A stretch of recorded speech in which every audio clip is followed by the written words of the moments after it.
Hey everyone, I'm Brandon Lee, and today we're talking about the new 8K 360 action camera, the Insta360 X4.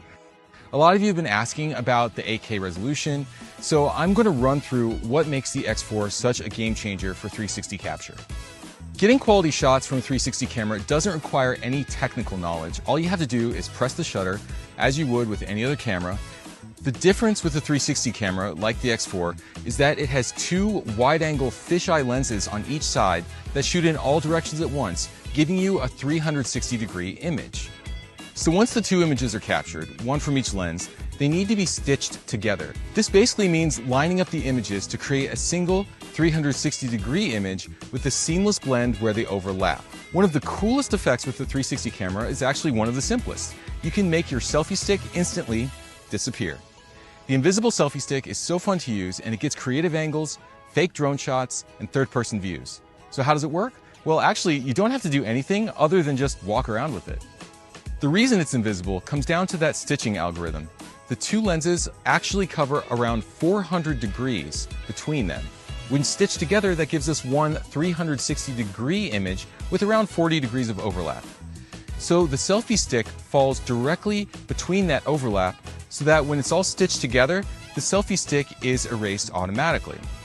You can basically guarantee your 360 shots will always look good because the X4 has gimbal-like stabilization built in. You'll get much better stabilization with the X4 compared to a wide-angle camera because there's more data from the 360 footage. This means it's better at supporting the stabilization algorithm, giving you smoother footage. One of the best things about 360 cameras actually happens after the recording. Using the Insta360 app or Studio, the desktop software, you can reframe your shots later. Basically, you can pan around that 360-degree image and choose whatever you want the final rectangular image to show. So that means you don't even need to aim the camera at the time. You can just focus on the moment and find your best shots after. Imagine a sphere with a picture stretched out across it. You can pick out any square on the surface of that sphere and use that for your end result. This opens up a whole world of creative editing possibilities, as you literally have a whole 360-degree image to choose from, and one video can be edited in so many different ways. You might even notice something interesting in your footage that you missed at the time and just change the perspective to focus on that. You can also show multiple perspectives in one video by adding keyframes or using the reframing tools in the app. That reframed 360-degree image can then be exported in a traditional photo or video format ready for social media.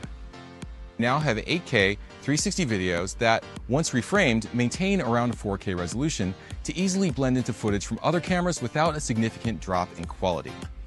Thanks for watching. I really hope you learned something. Feel free to leave any questions you might have in the comments, and I'll see you next time.